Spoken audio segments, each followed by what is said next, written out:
Chapter 4 Holy Cow! One must understand an idea and its effects before considering replacing it with another one. Cattle and livestock have been alongside man for a long time. Anthropologists rightly conclude that our exit from Eden was the dawn of a new era where we developed writing, the cultivation of livestock, agriculture, and civilization. The domestication of livestock allowed us to make the transition to our modern world. The research of Weston A. Price in the years 1930 to 1940, in which he studied a vast array of traditional cultures, revealed life-changing revelations about nutrition. His research showed that 30 to 80% of the diet of indigenous peoples was composed of fat, in parentheses, meat, organs, brain, coconut, palm oil, ghee, butter, seal, shellfish, nuts, etc. The average being about 55% of their calories from fat. These groups ate, on average, 10 times more fat-soluble vitamins and 5 times more calcium than modern man. The cow and all grazing animals such as sheep, goats, yaks, etc. carry with them a rich source of good fats and calcium, elements essential for making the transition from the hunter-gatherer of the past to the man of today. Personally, I do not see people going back to eating bear brain for food, but I do believe that if we want to move forward, we will be forced to look back at our history to better understand the laws of physical nature and the needs of the body, then to adapt those laws to today's population. The cow, in this saving role, is sacred to us, especially in the West. In Asia, it was the domestication of the pig, parentheses, fat, and the bone broth, parentheses, calcium, shrimp and fisheries that helped the people to transition to the modern world. Note: making broth from bones and carcasses is not only a standard in Asia, it is also in the West, where traditionally we drank a simmered broth before each meal. The broth is rich in calcium, magnesium, trace minerals, collagen, and gelatin. One could write volumes on the benefits of gelatin. Repairs the gastrointestinal tract, regenerates the bone matrix, including calcium binding, improves digestion because it attracts gastric secretions, improves immune response. The slang for chicken soup rich in gelatin was once called Jewish penicillin because it repelled diseases in the Jewish ghettos and was easy to obtain. The Jews and many other cultures, including the Scandinavians, also made cow's foot jelly. A small portion of this aspic, picha, or fisnoga, helps the digestion of all other, sometimes heavy, foods on the plate. If you ever wondered how one can eat pastrami and cheesecake without indigestion, now you know how it's done. Pickles and horseradish also play their part. Go to the Asian market to obtain 2 calves' feet. Calves, which are used for tender veal meat, by their size alone, are subjected much less to bad feeding practices than would be the case for standard adult cattle. Boil 2 feet with 4 to 5 carrots, 2 leeks or onions, 2 potatoes, all organic, a small ramekin of vinegar or wine, bay leaves, and thyme. I use glass-bottled spring water so I do not throw out the first water.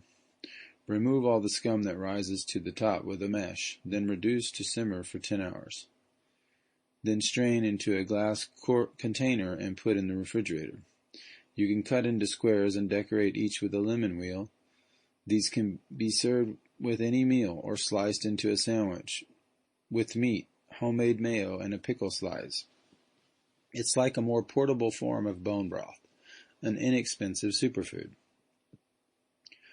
Modern naturopaths often cite the food associations of Shelton to put rules into our meals. However, it turns out that when gelatin is present at the meal, parentheses, small soup before meals, most of the associations become secondary, as gelatin makes the bolus, especially proteins, more digestible due to its hydrophilic properties that attract gastric secretions. Experience for yourself. It works. In the book Nourishing Broth by Sally Fallon, the author suggests that we align our home cooking habits around a central feature, a stock made from chicken carcasses, feet, bones, etc., or from calves' feet, pigs' feet, marrow bones, beef or fish heads, and carcasses, etc. By having stock included in our daily meals, we can reach the daily threshold of restoration, replenishment, of our bones, ligaments, nerves, and even heal many intestinal problems, just to name a few. Prepare your stock monthly, allowing 6 to 24 hours cooking time on low heat. 24 hours is ideal. Strain and freeze for the weeks to come. Use in soups or as a standalone drink with each meal, 1 to 3 coffee cups a day. You can make quick vegetable soups by steaming a couple of zucchini or other vegetables, blending these, then adding some stock, wine if using onions to break down the sulfur, and butter. In the summer, you may add the stock to cucumber soup or gazpacho, or swallow it cold. Many recipes can be found online. Many ligament, bone, and articulation problems that we have over-associated with wear and tear may be caused by daily deficiencies. This is simple truth. The gelatin, mineral, and free amino acid proteins in the broth also help with the food budget. Broth has a tendency to limit protein intake, as it covers many deficiencies. Fussy kids love broth as well, especially with creme fraiche or Devon cream. It's sad that our stocks and homemade broth have lost favor, and the bones and gelatin-rich feet are now thrown in the garbage. People prefer to use bouillon cubes made industrially, which get their flavor from the excitotoxin MSG. Most ramen restaurants cheat with MSG and soy instead of investing in a bigger setup for true slow-cooked broth. Our great-grandmothers would not understand with their cast-iron crock-pots full of life-giving, soul-warming broth. Cows and grazing animals make significant contributions to the soil as well. They are the reason why our beautiful pastures continue to thrive. With their role as fertilizers of the prairies, steppes, and slopes, they maintain the ecosystem. If the breeding of cows were to lessen drastically due to a vegetarian takeover, soil fertility would go with them. The prairies would be replaced and sold off, on this occasion, to be used for monoculture crops, or they would return to unfarmable landscapes. Consequence, dairy products would be replaced on the market by substitutes until the total disappearance of real milk, raw or otherwise. Mothers who have difficulty in making milk would be condemned to industrial milk powders, or worse, vegetal milk powders. All carb sugars, without a shred of brain-forming active form of cholesterol. And on top of that, the land would become less fertile each year. This reminds me of the story of Jack and the Beanstalk, the peasant who traded his cow for magic beans. Humility and patience and steady labor in exchange for an illusory magic bean. This is not fantasy, but the reality knocking at our door. The multinational GMO corporations which manage both soybeans, corn, cotton, rapeseed, canola, and the storage of genetically modified seeds would like to replace our green pastures with their adulterated seed monocrops, our local butter with their imported canola margarine. Did you know that Barack Obama chose a former executive of Monsanto to be the head of the Department of Agriculture? Holy cow. Do not listen to the beautiful words of our politicians today, but rather focus on their actions, and not their cherry-picked actions on the deceptive news platforms. Follow the actual laws they are signing, which are published on official governmental websites. Create your own news by investigation. A pearl of wisdom You will know them by their fruits. A word about canola. Where did this canola craze come from? Initially, the rapeseed was labeled not safe for human consumption in Canada. It was used as an industrial lubricant. Today it is accepted everywhere for human consumption. How did that happen? The corn oil and peanut oil industry, which convinced the public that these polyunsaturated oils were better for health, found itself in an impasse when the statistics for heart problems exploded after using these oils in the middle of the century. They had to find a way out, and traditional oils like coconut, red palm, and olive were too expensive to reap high profit margins. The solution, rapeseed. The only problem was that rapeseed, or canola, which is the same thing, contains large doses of harmful erucic acid. They therefore thought to hybridize it until the level of erucic acid was acceptable. Then with a big lobby and a lot of money, they managed to pass the hybridized rapeseed for human consumption. But studies show that, like soy, canola oil greatly disrupts the endocrine system, including the thyroid. It is rich in sulfur, being of the same family as the mustard plant. It goes rancid quickly, and thus depletes our stores of vitamin E, which is needed for its delivery in the body. It is always deodorized, creating trans fats from the fragile omega-3s. And what's more, it is not even necessary. Canola and soy oil are everywhere, from fried foods, chips, and French fries in the grocery store, and even in the best restaurants, to mayonnaise, condiments, donuts, fast food, and all the prepared and packaged foods. Do yourself a huge favor and only fry at home using half olive oil and half butter for light frying, which covers most needs. Or use organic peanut oil, red palm, coconut, tallow, lard, or duck or goose fat, preferably from Canada for the duck and goose fat, or imported. Your hormonal system and body tone will improve considerably just by this lifelong tip alone. Quote, soon enough at dinner time, instead of saying, enjoy your meal, we will say to each other, good luck. After all, it is more profitable in the short run to grow monoculture crops than raise healthy animals on a farm. Much easier to manage corn and soy fields than living animals.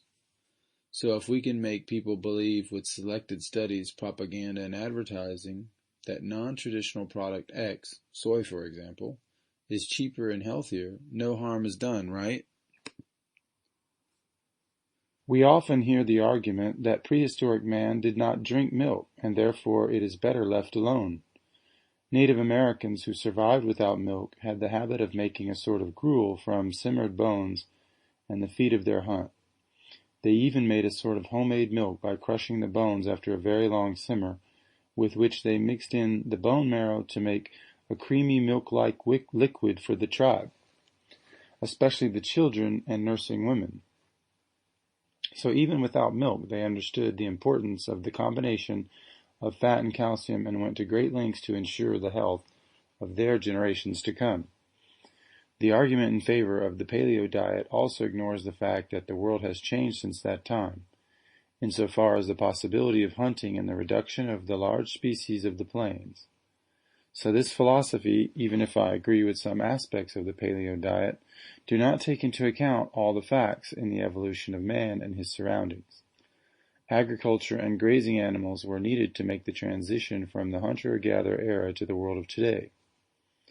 I personally believe the rise in red meat consumption in the Western world is linked to the fact that it is getting harder to find nutrient-dense foods with a rich vitamin profile. But to be fair, even if we took the worst, most industrial mega red meat farm on the planet and closed it down, what would we replace it with to feed the same number of people? It would take thousands of fields of soy and rapeseed, which would be more damaging to the environment and the soil. This reminds me of the French Revolution, where they replaced the king with the Jacobins and the Reign of Terror, and then had to remove them as well, as they were much worse. As for dairy, Finding foods rich in vitamins like whole raw milk, which contains vitamins A, B, C, D, and E, and a host of minerals, is becoming increasingly difficult for many. It seems irresponsible to throw raw milk, raw butter, and raw cheeses out of the window of modern history with such an argument. Better to understand the value of these nutrient-dense foods for the local community of today in hopes of educating and bringing about a sway in the public opinion for a higher quality of dairy products in the future. Dairy products aren't harmful for us. They are good for our health, for most of us, and that of our communities. It is rather their industrialization that is bad for our health.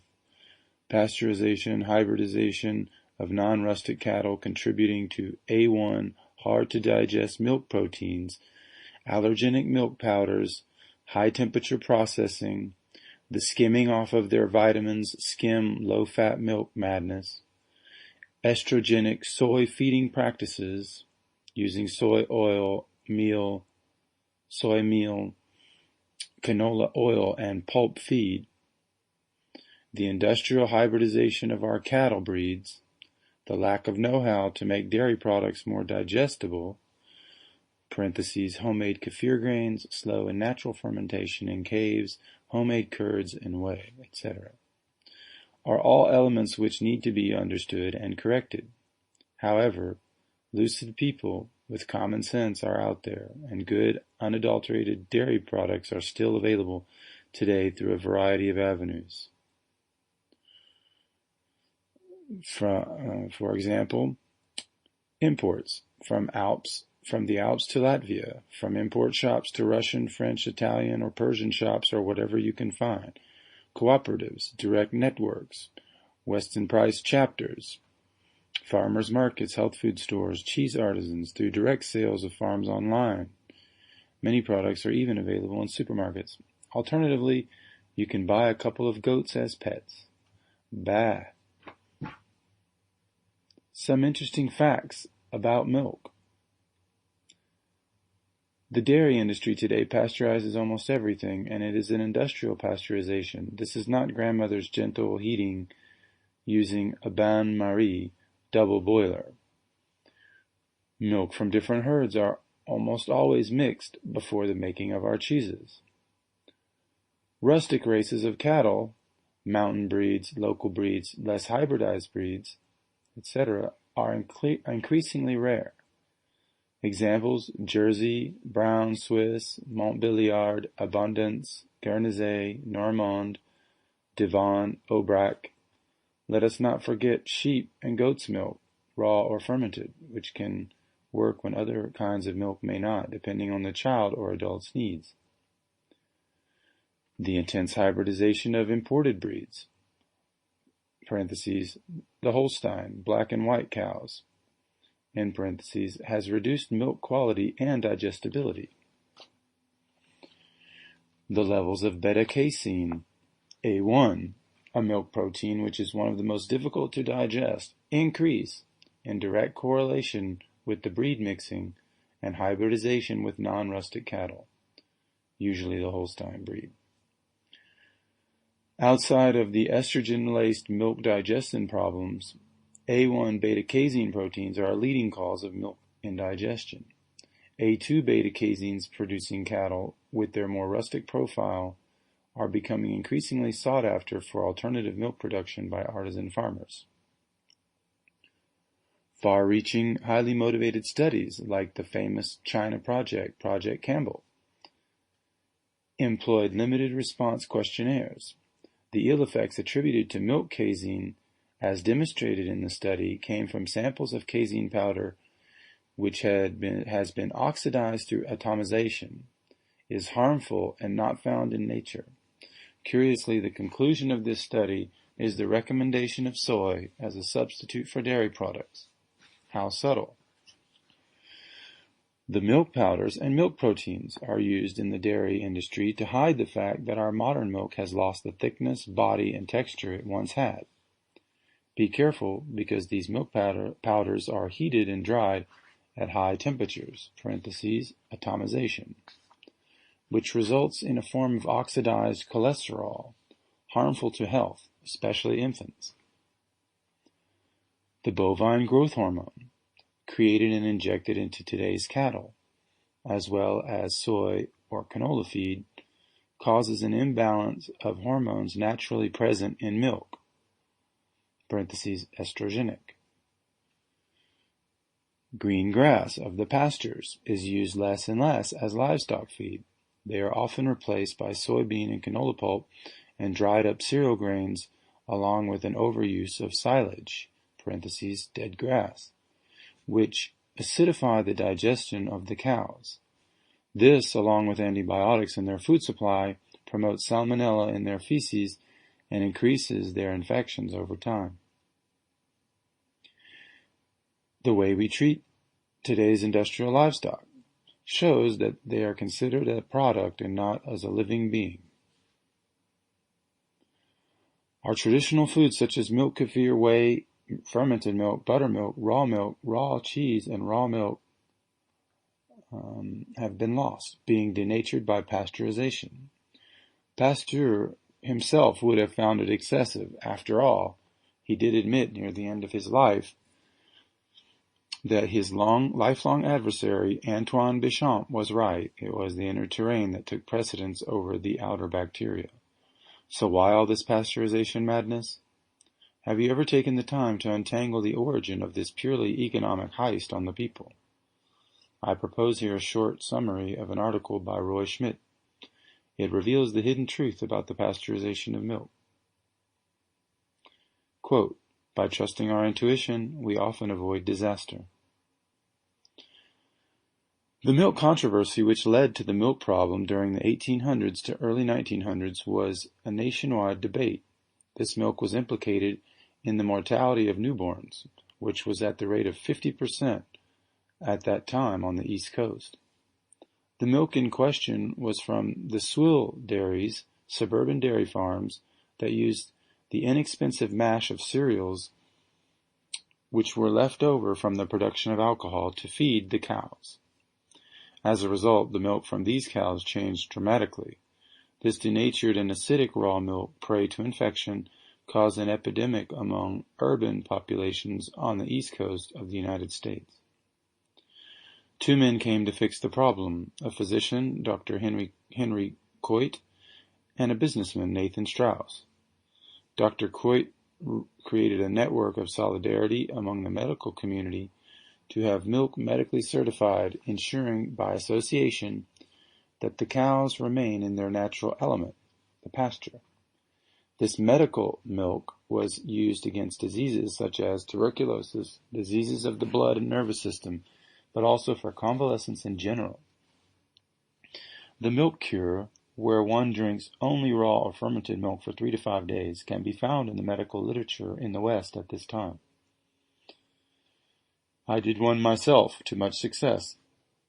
Dr. Coit wanted to protect the milk because in his personal life, his wife was having trouble producing milk. So it became essential to obtain raw milk for his child. Despite much resistance from the government, he managed to create associations across the country to defend raw milk. Dr. Coit was an independent man. Bravo. On the other hand, Nathan Strauss had decided that the solution was to sterilize everything to save people's lives. With the virtue signaling idea of saving the world, he created a financial partnership and played a catalytic role in the marriage between industry and pasteurization. But why, as Dr. Coit, did Mr. Strauss not seek out the cause of the cause of the cause? To quote Hippocrates, it is evident that one of these solutions was much more profitable than the other. Pasteurized milk has a shelf life 3 to 20 times longer than raw milk. This advantage created the dairy industry of today. Over time, the movement of pasteurization has grown even up to demonization of raw milk, because unfortunately ideas such as pasteurization or other ideas which only consider the economics of an issue without connecting the moral relationships always grow toward a blind spot of zero tolerance and, if possible, zero philosophical competition.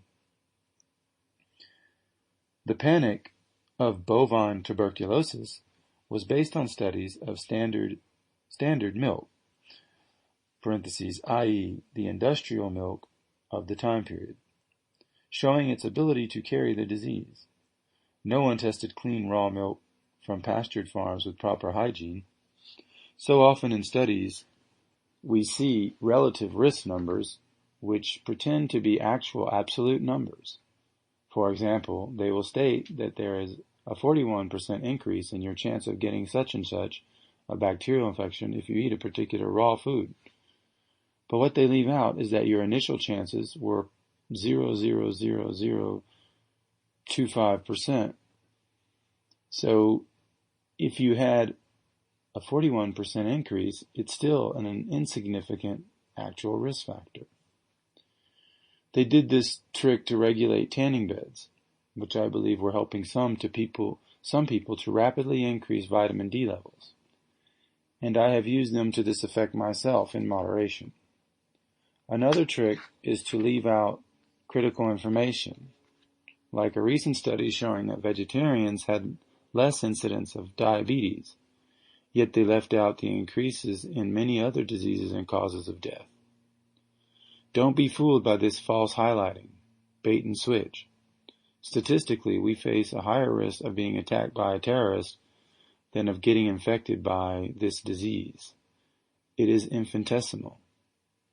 No community consuming natural raw milk has ever experienced an outbreak of bovine tuberculosis. Some individuals have been affected, often caused by improper hygiene practices. Then, with little evidence and a lot of fear-mongering, raw milk is eliminated from our lives. Is it necessary to prohibit and regulate everything? I don't see us banning automobiles because of the accidents they generate. We need to banish the idea of a government which protects us from ourselves. Be wary of unsubstantiated blanket statements concerning raw milk.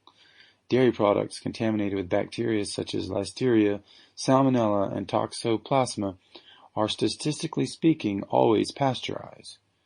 Contamination post-pasteurization. Pasteurization destroys the beneficial flora. The milk becomes defenseless. Besides, raw milk pressed cheeses that are aged beyond 90 days were never implicated in these infections and can be consumed without risk. Prohibiting mothers a rich source of calcium, beneficial cholesterol, and vitamins A, B, C, D, E, knowing they have consumed raw dairy products for centuries, is irresponsible and is not based in facts. A key to help with discernment. Generally speaking, we can trust someone who has a respect for our traditions and refers us back to them, more than someone, physician or otherwise, who superficially understands them. Many uninformed people may lean towards replacing our traditions with new modern trends, synthetic pharmaceutical drugs, via a myriad of unverified studies and repeated groupthink phrases or advice, which does not offer a challenge to our highly pathological status quo. For example, throwing all dairy products out the window, erasing 10,000 years of history without an investigation into the effects of pasteurization or the processes of industrialization of these products. At the same time, throwing our sacred butter, often tolerated by the majority, in the trash. In urban areas especially, there may be a total disconnect which enables us to forget that many of the beautiful and fertile pastures throughout the dairy cultures of the world and the dairy products themselves are directly linked. I am not speaking about emergency or pathological situations here, because in these situations, the many good doctors out there working on the front line are doing us a vital and courageous service. In some states in America, raw milk is illegal. In others, it is legal, and in others, it must be sold as pet food. When I see all the effort that my brother has had to go through to find and purchase raw milk for his little girl, instead of accepting harmful and allergenic milk powder formulas, then I turn my head and witness how in France the mothers walk right past this treasure of vitamins, freely sold in organic stores. Let us hope that we will wake up to the treasures that surround us before they disappear.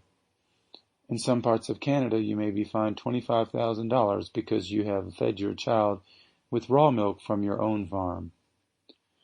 Often the state, with its penalties and taxes by way of regulation and government-subsidized agricultural industry, are bedfellows. We can see it clearly through this type of legislation. It is up to us to dig a little deeper to find the truth.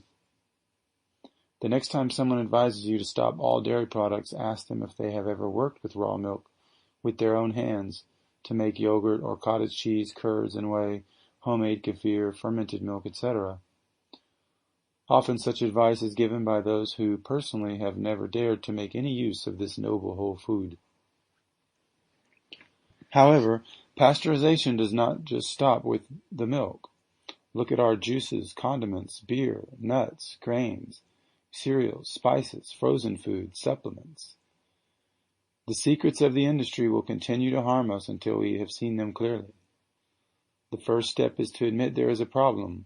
Then the solutions, many, will come from the woodwork. Pun intended.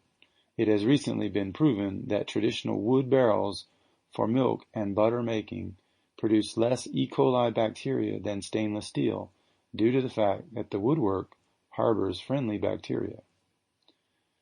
The germ theory is crashing down, at least the wrong half of it. Some tips for the purchase of dairy products.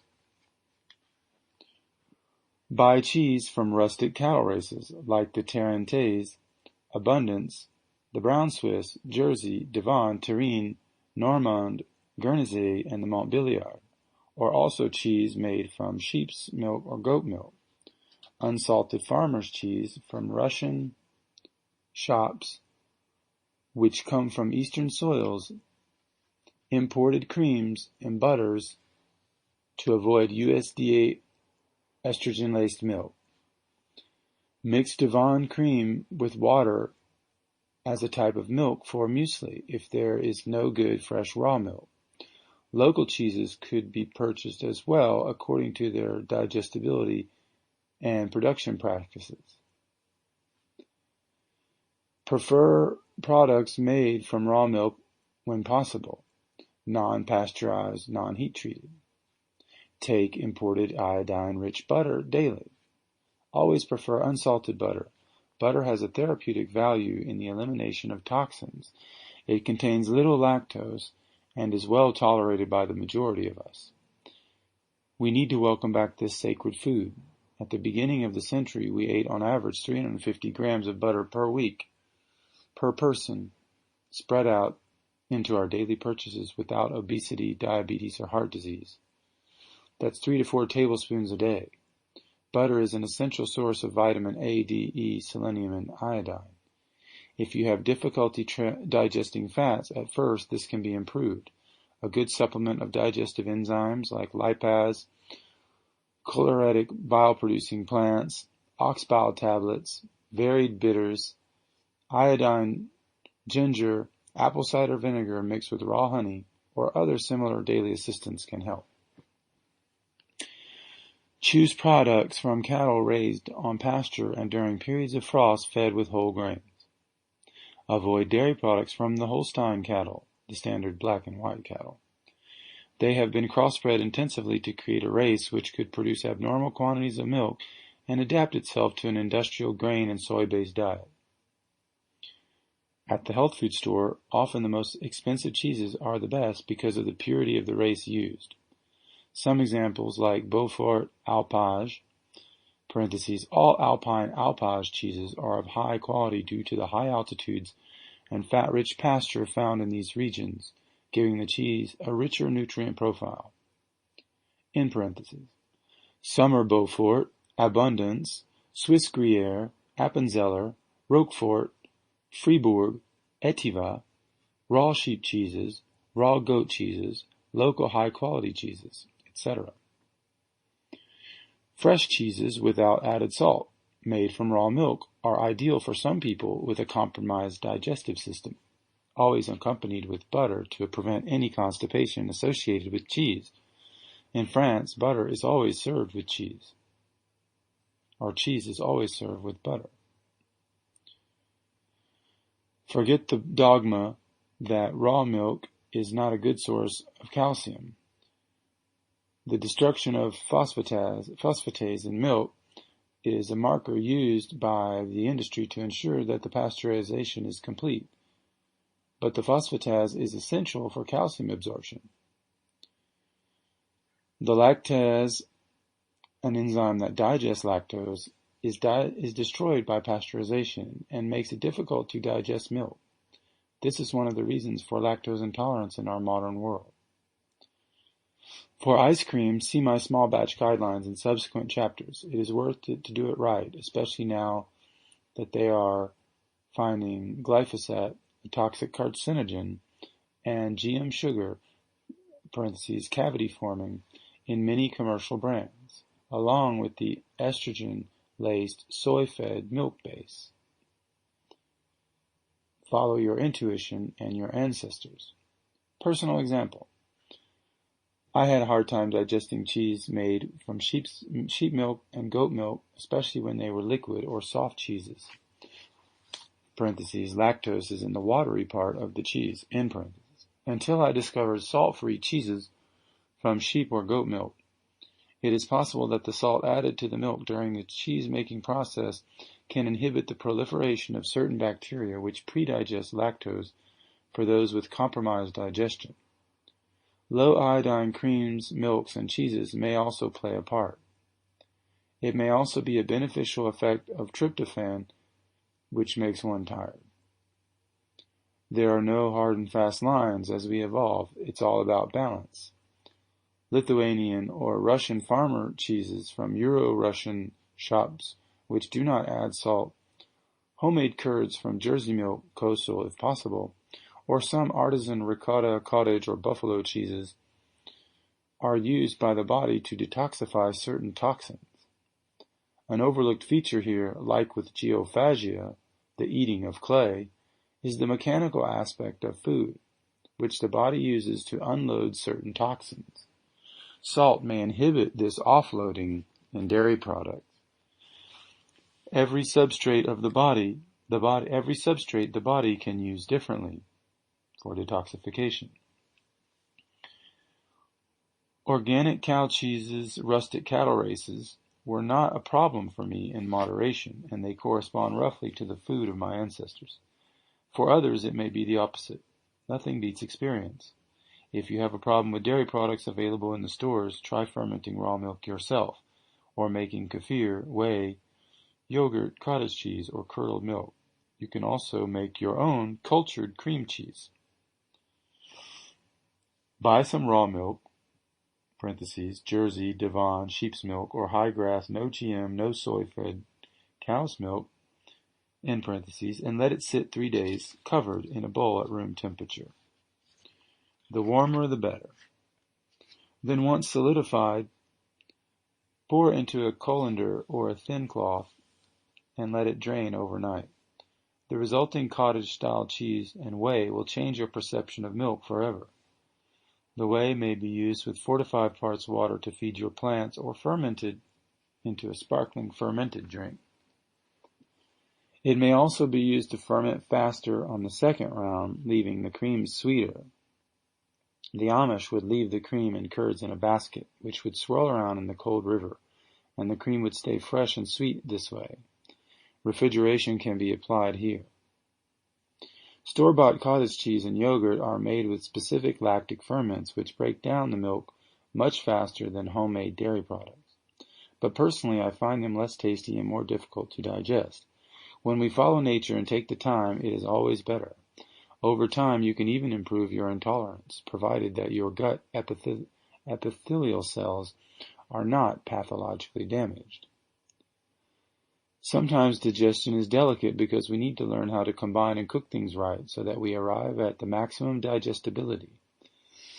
An excellent recipe for the whole family filled with healthy choline, healthy cholesterol, calcium, and protein for the developing heart and brain of your child is old-fashioned custard.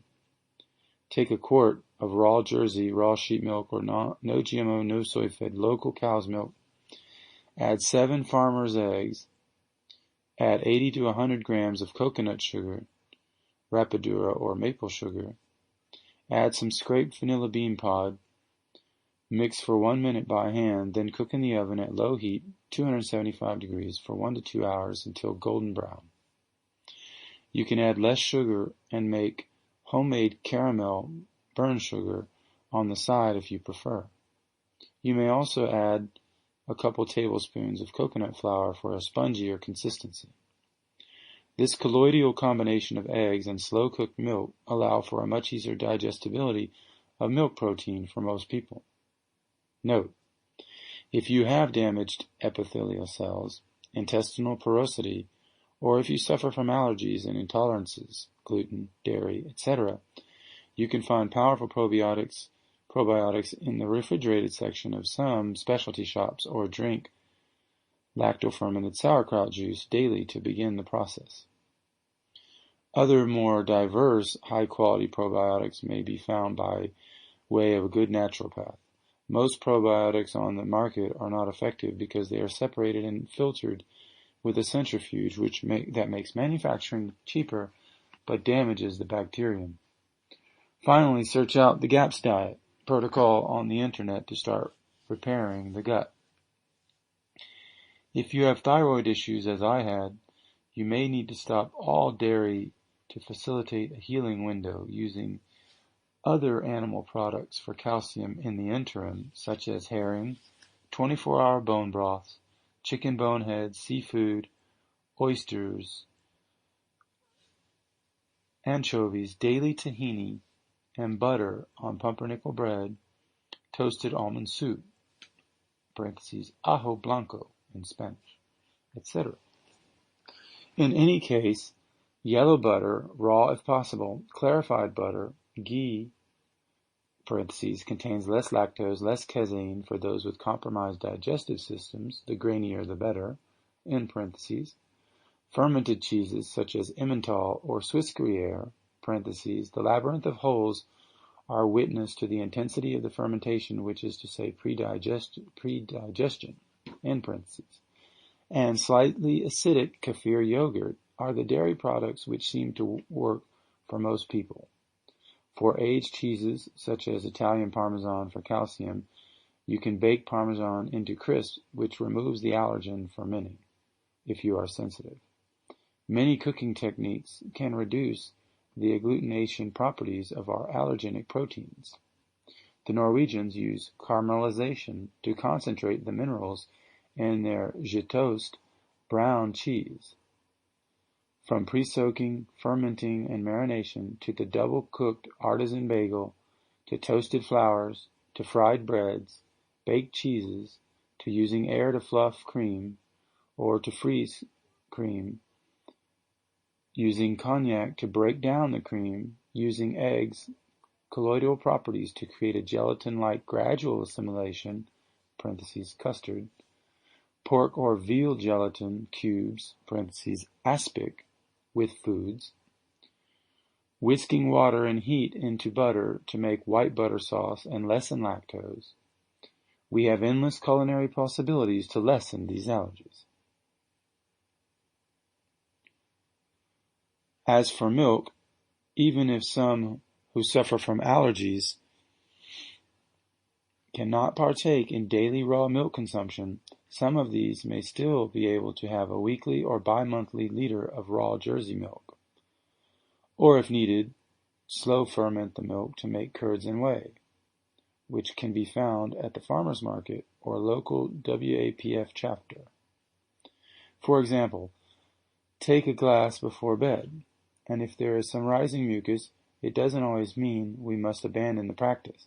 The body may need to detoxify the lungs with the precious lactoferrin found in milk. Many forms of detoxification signs, such as the occasional diarrhea, sore reflex points on the ears and feet, or foamy urine, do not need to be treated or be a cause for alarm. In many cases, the body is detoxifying, having a healing crisis or a die-off reaction of unwanted bacteria. As a general rule, except in cases of true milk protein allergy or a thyroid condition with physical manifestations that resist all culinary forms of milk products, don't throw the baby out with the bathwater, and keep the daily butter or ghee if nothing else. Concerning vaccines, intolerances, and allergies. Vaccines play a role in the intestinal problems. Many common allergies today may stem from infantile allergic reactions to peanut, egg, wheat, and milk proteins, which are often used in vaccines under the title of protein isolate, globulin, or other words which hide the array. Vaccines also affect the mental, emotional, and spiritual sphere (autism), and should be strictly avoided. All of them. Use homeopathic vaccines, nosodes, and tautopathic remedies instead. Adjuvants often contain mercury, thiomersal, or aluminum. The aluminum is not nanoparticle aluminum, but macroaluminum, meaning it was designed to stay in the body and never be released, slowly affecting the major organs, kidneys, and the brain. Alzheimer's, anyone? My niece recently lost a child allegedly to crib death, but many of us believe it was due to her having just given multiple vaccines to her baby. Crib death and vaccines are linked. Such a terribly sad way to learn a lesson, but the lesson is important. It is rare to find people who are at the level of consciousness where they can actually feel themselves detoxing the aluminum. And most systems will not detoxify without spiritual help in the form of homeopathic deep-level remedies. Most will just have a medically enslaved final 20 years of life as the immune system begins to break down and can no longer fight the effects of the macroaluminum. And as dark as it sounds, vaccines have been fully weaponized to have these destructive slow-release effects. It has taken me years to detoxify this stuff using transdermal magnesium, cranial application, infrared sit-in saunas, which don't expose the head or much of the heart, sensation level homeopathy, B3 full flushed therapy, and nutrient-dense foods used in a medical, repetitive way. See the chapter, Nutrition as Remedy. A serious look at the subject of vaccines reveals something strange. Each vaccine was introduced a year or years after the natural decline of the epidemic was underway.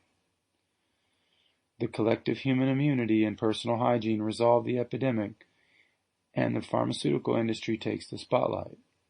May we be determined to protect our children at the depths of our being. Formerly, childhood diseases were considered as beneficial to build the immune system. Some problems concerning the quality of dairy products with the AB label in France, organic farming. These also concern USDA organic farming practices. Do not blindly trust in foods that are labeled organic. Do your research first. Although they may be of better quality, this is not automatic. Look for multiple certifications, biodynamic farms, or make finding honest farmers a hobby. 1. Silage is tolerated up to 100% of the daily diet. Silage is a liquefied pulp of dried fermented hay. It acidifies the digestion of cattle when it is used as a staple instead of punctually. This results in milk that is less robust, even harmful and allergenic. 2. Access to pasture is only obliged 2 times a week. The rest of the time the cows are often attached. 3. No regulation on the origin of the milk. 4. No regulation on the use of frozen milk by milk processors. 5. No regulation on the number of antibiotic treatments per year. 6. No regulation on the estrogen content of the milk due to improper industrial USDA guidelines. Finding a small farmer with raw non-USDA Jersey goat or sheep milk is the best choice. Make your own frozen yogurt or homemade ice cream from these quality sources and freeze for the season. As a general rule, fats freeze well, but proteins, meats, and vegetables do not.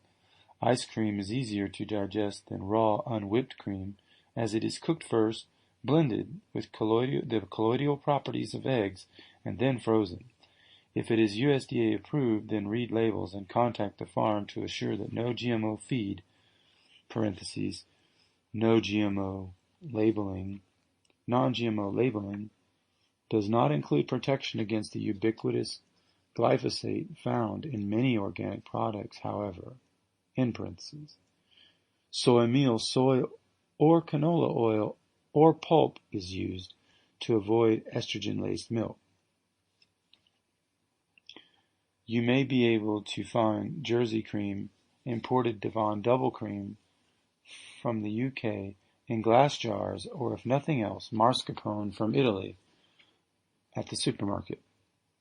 Smashed frozen fruit, imported or small farm double cream or clotted cream, parentheses, self-whipped, and maple syrup or coconut sugar in a bowl for a quick fix that tastes just like ice cream.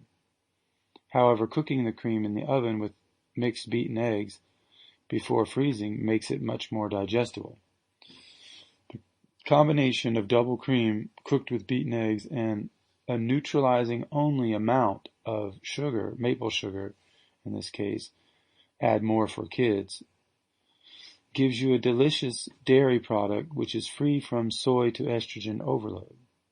This is one of the only dairy product recipes which is thyroid neutral for me, along with homemade Jersey milk custard. It is fine to try dairy or gluten-free windows of healing, but it is essential to discover what is really happening and how nature's foods, when understood, can work wonders for us. If we are willing to see clearly the whole biography of a given food, we can reverse engineer the problem. If none of these options exist, then eat less or none of these products and replace them with other animal sources, parentheses mentioned in other chapters. 7.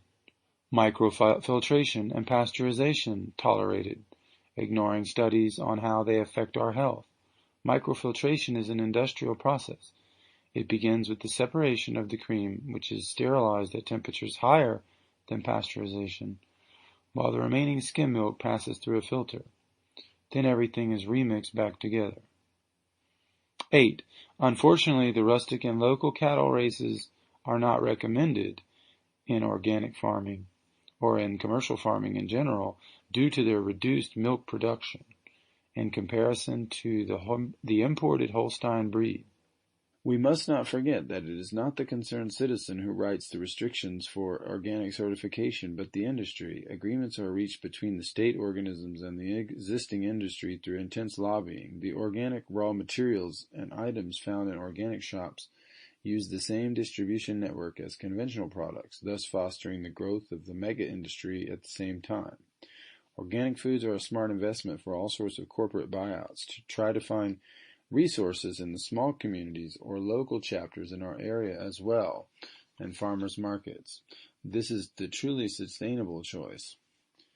In general, organic is better, especially in America. I do a lot of my shopping at organic stores here, but I'm not against everything that's not labeled organic, such as the various artisan communities, bread, cheese, cured meats, honeys, traditionally made imported European products. Good products can be found in outdoor farmers markets like local foods and seafood and traditional products that come from other cultures. I also appreciate the creative efforts that I find in many supermarkets. Good innovative initiatives can be found in many places. I'm not formatted by any particular belief or lifestyle. I often find much better deals on seafoods in conventional, high-quality grocery stores. Organic labeling is a good thing, but it's smart to never put a label in place of your eyes. A beautiful aisle in an organic supermarket in front of knowledgeable artisans and human contact. With any amount of serious probing, you will find that there are ingredients, practices, and other unfortunate surprises behind all processes of industrialization, organic or conventional. So the real question concerning food is not, is it organic, but is it industrial, or is it traditional? For me, the point at which the organic movement lures us away from our traditions, in parentheses, example, using soy to replace milk instead of fixing what was wrong with the milk, in parentheses, it is at this precise moment that it becomes harmful and vigilance is required. In France, raw milk from pasture-fed cows is easy to obtain in organic shops, or in America directly from the farms. Buying this noble product keeps at bay With every purchase, the agro-petrochemical pharmaceutical industry and helps us to restore the true ecological green pasture to our environment. If you do not eat dairy products, then research for yourself in the various traditions to find correct replacements. Better yet, take a look at how your ancestors obtained their fat and calcium. Note that the quantity of nutrients assimilated coming from an animal source greatly exceeds that which comes from a plant source. Your traditions are a key contributor to lasting physical health.